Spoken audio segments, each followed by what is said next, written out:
तकलीफ उठाती है हमारी मांगी, हमारी हत्या का अधिकार किसी को नहीं है। अगर हमें हत्या हमारे नसीब में लिख दी गई है तो हमारे लोगों को इसके खिलाफ लड़ना भी आना चाहिए। क्यों मारो? क्या तुम्हारे शरीर में जोर में अपनी रक्षा नहीं कर सकते तुम लोग? किसका भरोसा? क्या फर्क है जवान में वर्दी के अलावा तुम में और जवान में क्या फर्क है बताओ? तुम भी तो समाज के सिपाही हो, अपनी रक्षा स्वयं करो। और मैं मुख्यमंत्री से कहना चाहता हूं, मीडिया के लोग भी आए, अगर वास्तविकता में आप न्याय करना चाहते हो, नहीं चाहते कि दलितों के साथ, कमजोरों के साथ, किसानों के साथ अन्याय हो, तो आप ये लाइसेंस हमारे लोगों को भी देने का काम करो। हम अपनी रक्षा स्वयं करेंगे, आप याद रखना। लाइसेंस की जो आवश्यकता उसको है जिसको खतरा सामंतियों को नहीं है, खतरा सरकार के लोगों को नहीं है। खतरा यहां इस प्रदेश में और देश में मेरे लोगों को है। उनकी हत्याएं हो रही है। हम अपनी बच्चों को चाहे हाथ परोस में अन्ना अपने हाथों में उनकी लाश को उठाते, हमें खतरा है। उनको छोड़ो, जब मेरे ऊपर गोली चलती है तो इनको बेचारे, इनकी क्या जिंदगी बची उत्तर प्रदेश में। लेकिन याद रखना, ये अन्याय हमें तोड़ नहीं सकता, ये अन्याय हमें गिरा नहीं सकता। अपने ऊपर होने वाले के अन्याय का जवाब हम लोग आने वाले समय में देंगे, ये बात आप याद रखना। मेरे कमजोर लोगों,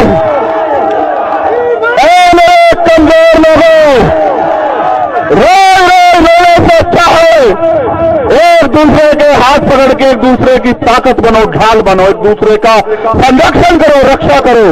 तुम्हारी संख्या इतनी है कि दुश्मन की गोलियां कम पड़ जाएंगी। मैं आपसे कहना चाहता हूं,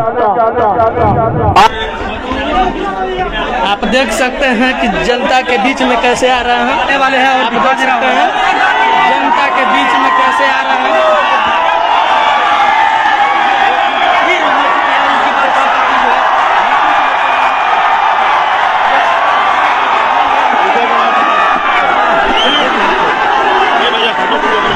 सबका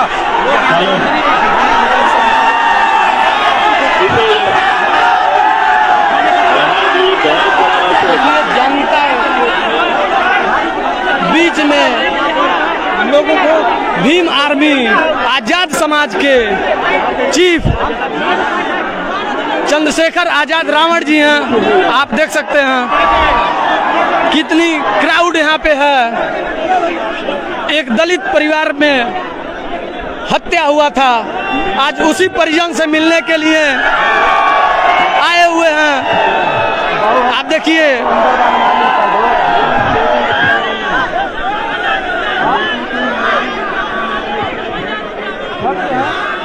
आप देख सकते हैं, देखिए इस 3 मंजिले छत के ऊपर जो है बच्चा बैठ के, और आप साथी भी मत चढ़ो वहाँ ऊंचे पे और आप लोग उतर जाओ बेटा, आपकी जान कीमती है, ऐसे कैसे होगी लड़ाई आगे बताओ।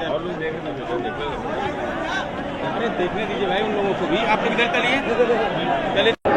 गोरखपुर में हुआ, मैंने इनसे कहा कि मुझे गोली लगी हुई है, मैं थोड़ा सा ठीक हो जाऊं, मैं जल्दी आऊंगा गोरखपुर।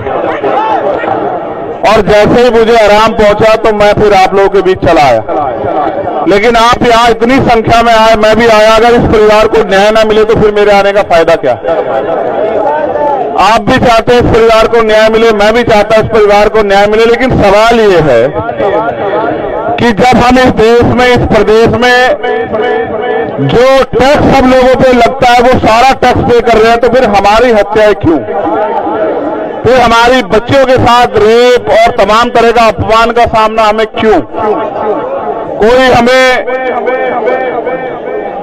हमारे सर पे पेशाब कर देता है, कोई मूछे रखने पे हमारी हत्या कर देता है, कोई मटकी छूने पे हमारी हत्या कर देता है, कोई घोड़ी पे चढ़ने पे हमें बारात रोक के हमें अपमानित करता है, कोई अच्छे कपड़े पहनने पे हमारे साथ मारपीट करता है। तो ऐसा क्या हुआ इस देश में कि इस देश की इतनी बड़ी आबादी को जानवरों जैसा जीवन जीने के लिए मजबूर किया जा रहा है? उसका एकमात्र कारण मुझे नजर आता है कि बाबा साहब अम्बेडकर के संविधान की वजह से जो अधिकार मिले हैं और हम लोग जो स्वाभिमान सम्मान का जीवन जीना चाहते हैं, ये कुछ सामंती लोगों को पसंद नहीं आ रहा है और वो ये सोचते हैं कि हम अगर हमारे साथ अन्याय किया जाए तो हम आवाज ना उठाए। वो दिन चले गए।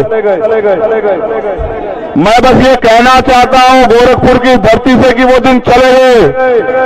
हाँ, आपके पास असले हैं, अवैध असले, आपके पास हथियार हैं, आप हमारी हत्या कर सकते हो, लेकिन याद रखना कि हर एक हत्यारे को उसकी सही जगह भेजने का काम करना हम लोग अच्छी तरह जानते हैं। ये बात याद रहे। हम